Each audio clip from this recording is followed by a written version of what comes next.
everyone, welcome to my channel. My name is Angelina and today we're going to talk about the best books that I have read in 2025. And just as a disclaimer, these books did not all come out in 2025. They're just books that I have personally read and loved in the year of 2025, and I am so excited to do this video. I will have timestamps linked below because I will talk about my honorable mentions, which are all of my 4.5 star books, and then I will talk about all of my favorites of the year, which are all of the books that I have given 5 stars to this year. And for reference, I have read 112 books at the time of filming this video, so I have read a lot of books and I have a lot of favorites to share with you all today. So hopefully this video won't be too long, but let's go ahead and get into my honorable mentions. So my first honorable mention is going to be The Defender by Ana Huang. I do have the special edition that has these amazing end papers in them. I think they are so beautiful, but this is a sports romance that is so good. It is the second book in the series, but you don't have to read them in order. But this one is following Vincent, who is the captain of this football club, and Brooklyn is the coach's daughter, who is also the intern nutritionist, and they end up having to live together due to some circumstances that I won't spoil, but this book is just so much fun. I love their banter. It is such a great one. Next, I have Home Before Dark by Riley Sager. I did an entire reading vlog reading 5 of Riley Sager's books and talking about them, so I will have that linked if you want to check it out. But this was my favorite out of all his books that I read for that video, and so yeah, I won't go into too much about this one. Deep End and Problematic Summer Romance by Ali Hazelwood are also on my honorable mentions list. They're not my favorite of Ali Hazelwood's books, but I am a sucker for anything that she writes. I always love them and have such a fun time with them, so these are also really great romances. The Other Mothers is a very underrated nonfiction book about a lesbian couple trying to conceive a child and their struggles with the medical industry and doctors and all the different struggles that they have along the way. I thought this was so interesting to read about and also very emotional, and again, it's one that is very underrated and I don't see anyone talking about, so I would really recommend checking this one out if it sounds up your alley. The One by John Mars was such an interesting book, and I definitely need to read more by this author because I know he has a very extensive backlist, but this one is following what happens if dating apps end up figuring out the technology, sort of like a DNA test type thing to figure out who your soulmate is. And this is a thriller book following a whole cast of characters and what ends up happening in their lives when they figure out who their soulmate is. It's very juicy. It's written in such a gossipy way, but there is a bit of a serial killer part in this book, and this one was just so fascinating to read. It has very short chapters, so you sort of fly through it. And yeah, I just really need to read more by this author. Caliban's War is the second book in the Expanse series, and I am in love with this series. I have plans in 2026 to binge read this entire series. I'm just so excited to continue on. I don't want to spoil anything about this one, but it is a sci-fi book with a bit of a mystery aspect to it, and we're following a bunch of characters, and it's just so much fun to read about. I would highly recommend this series. I know that there is the Prime original series of this one, but I have not checked that out yet, but I am very curious about it. Notting Hill by Amy Wright is such a fun romance novella. It is a werewolf romance, and this one was just so cute, so much fun. Would highly recommend if you're looking for a quick read. Honey and Spice was another romance book that I read this year that really took me by surprise. This one's set in college, and I'm not the biggest fan of books set in college just because I'm in college and I really do not need to be reminded of college and schoolwork and all that stuff, so I usually stay away from books set in college, but I did really enjoy this one. Beyond Policing is a fantastic nonfiction book. It is one that I really tabbed and annotated, and it was just a really great reading experience. This is kind of nonfiction that I absolutely love, but it is one that is talking about what the world would look like if we didn't have police, and yeah, this was just such a really fascinating read. It has a lot of facts in it that I found fascinating and also very sad. There's definitely sad moments in this book. We are talking about incarcerated people, and yeah, this is one that I would just really recommend. I think everyone could learn something from and also learn how to be better community members in general. Blood at the Root is another very underrated fantasy book. It is YA. I don't really tend to read YA books anymore, but this one really took me by surprise. I was absolutely hooked. Just such a fantastic, underrated book, and it's another one I would highly recommend if you do read YA fantasy. And my last honorable mention is going to be Kaiju number 8, volume 13. I absolutely love this series so much. I won't talk too much about it because a different volume in this series is going to be talked about in just a little bit, but that is it for my honorable mentions. Let's talk about all of the books I actually gave 5 stars to this year. Okay, so for my 5-star reads, I do have them in order of the ones that I read from the earliest to the latest in the year. So the first one that I gave 5 stars to is Devon and Kris Plan a Wedding. This has to be one of the funnest romances that I have read this year. I just had so much fun with it. It's one that I had picked up on a whim from a used bookstore, and I'm so glad I did because I fell in love with this book so much. It is a sapphic adult romance, and it's set on this reality TV show where these two contestants get paired up, and they basically have to convince everyone around them, all their friends and families, that they're getting married to each other even though they're complete strangers. And it sort of reminds me of the show Married at First Sight, where these characters do get to meet beforehand and actually get to talk and get to know each other a little bit before then having to go convince their families. But it is just so much fun. I love our two characters' relationships with each other. It's just absolutely amazing.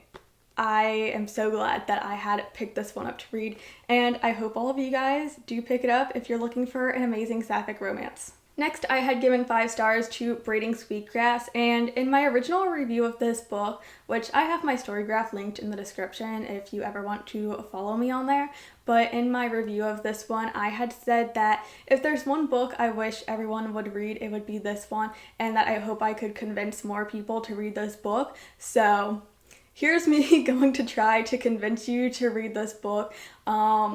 I really don't know how to talk about it. It's an environmental nonfiction book where you can just tell how passionate the author is for what she's writing about. It's all about the love for the planet, taking care of it, being more mindful in everything that you do. It is just so beautifully written, and just reading this book, or if you listen to the audiobook, I read it both ways. You just feel the author's passion for it so much, and it makes it that much more impactful. It was just such an amazing experience. But this one is the author talking about how she has to balance 2 sides of herself. She is a scientist, but she is also a Native American, and she has to balance the scientist in her with the way that she grew up and the way she looks at the world. And she's sort of combining these two together to paint this picture of just the environment, and it is such a masterpiece of a book. I love it so much. If I had to rank all the books that I gave 5 stars to, this would be number 1 on my list. In an absolute tone shift from that one, my next one is Chlorine by Jade Song. This is a short book. It's for all the weird fiction girlies out there. This is one I sort of struggle talking about what it even is about. It's sort of a coming of age story, but told from an adult perspective of this girl and how she's growing up. She dreams of mermaids. She's on the swim team.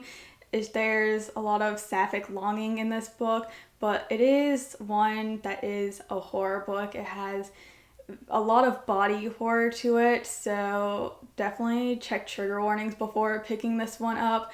But it is just so good. The writing in it is absolutely amazing. And the whole themes of it, of a girl coming of age, the pressure put on from society, and since she is on the swim team, there is a lot of talk about bodies and how these girls are forced to look at their bodies.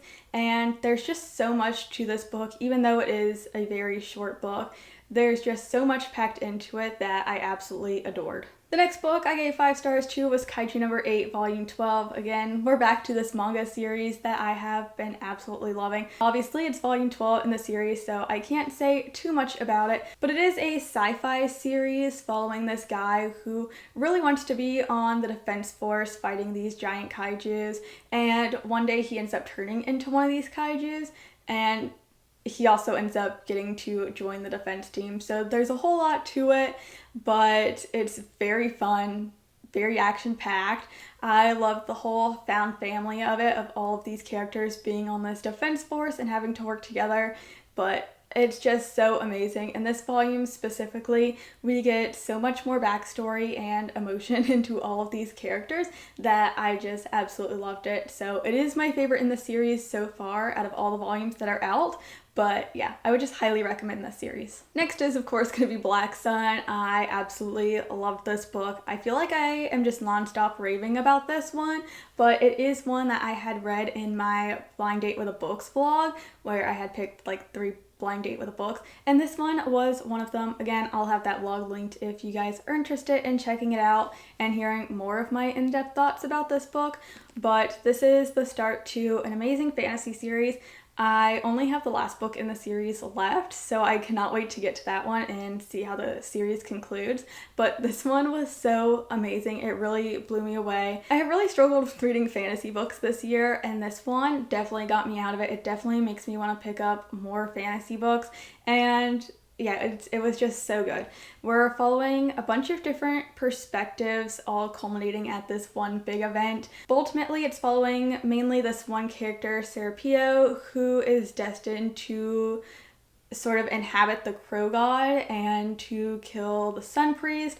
And there's just a lot to it. I feel like it's very hard to explain, but it is such a great fantasy book. I just love it so much. I also gave 5 stars to Wildcard by Elsie Silver. I also read this one for a reading vlog. It was my 24-hour romance reading vlog.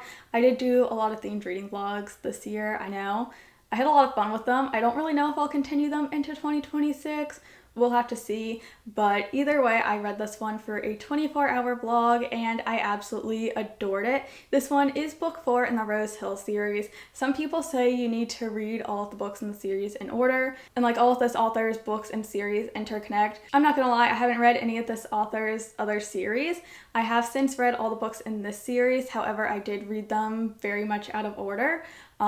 So I feel like I had a lot of enjoyment out of them without having to read them in order, so to each their own. But again, this one is the 4th one in the series, but this whole series is following single dads. So basically this book starts out with Gwen and Bash meeting at an airport one day. They have this sort of meet cute, like layover type scene in the airport. It's so adorable, and they get each other's numbers, but like since they're like sleep deprived, they end up typing the numbers in wrong.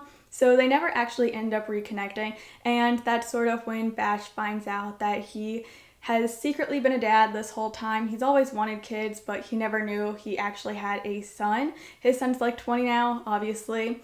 Since it's an ex-boyfriend's dad romance, I can assume you guys can guess where this book went, but it is so much fun. Would highly recommend this book, and the series in general I really enjoyed, but this one was definitely my favorite because it was fun. It was a lot of tension, a lot of banter. I loved it so much. Of course, here's another one that I read for a vlog, and that is People Watching. I read this for my Clear Shit Readathon vlog. Again, I'll have it linked. But this one, it definitely wins the award for the most emotional romance book that I read this year. This one had me bawling my eyes out.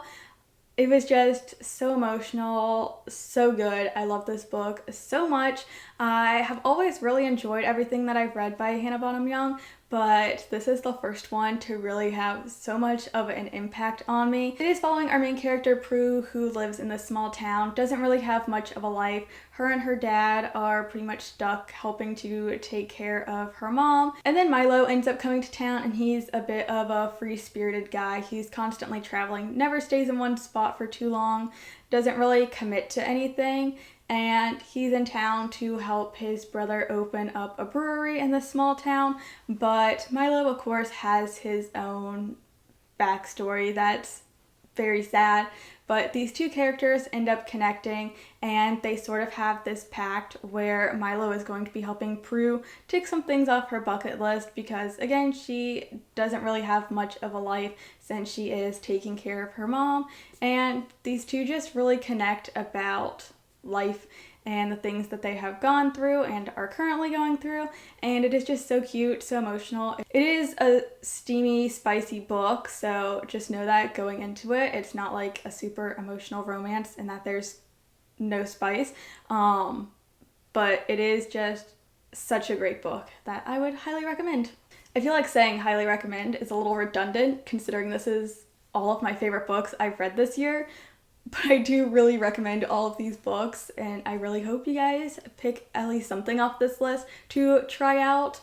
But my last book that I have to talk to you all about is Nestlings by Nat Cassidy. This is a horror book that really shocked me. I loved it so much. I do have another book by this author on my TBR that I cannot wait to get to, but this one is sort of a weird kind of horror in that you don't really know if it's a haunted house story or like a creepy baby kind of story, but it is following this couple who recently had a kid, and they end up winning this like apartment lottery thing that they entered into, and so they get to go live in this very fancy, prestigious like apartment building, but when they move in, strange things start happening with their child, and yeah, it's very creepy, very weird. I can't say anything more because I don't want to spoil anything, but if you don't like bugs, definitely don't read this book, but it's very creepy. I also love that one of our main characters, she is an audiobook narrator for spicy books,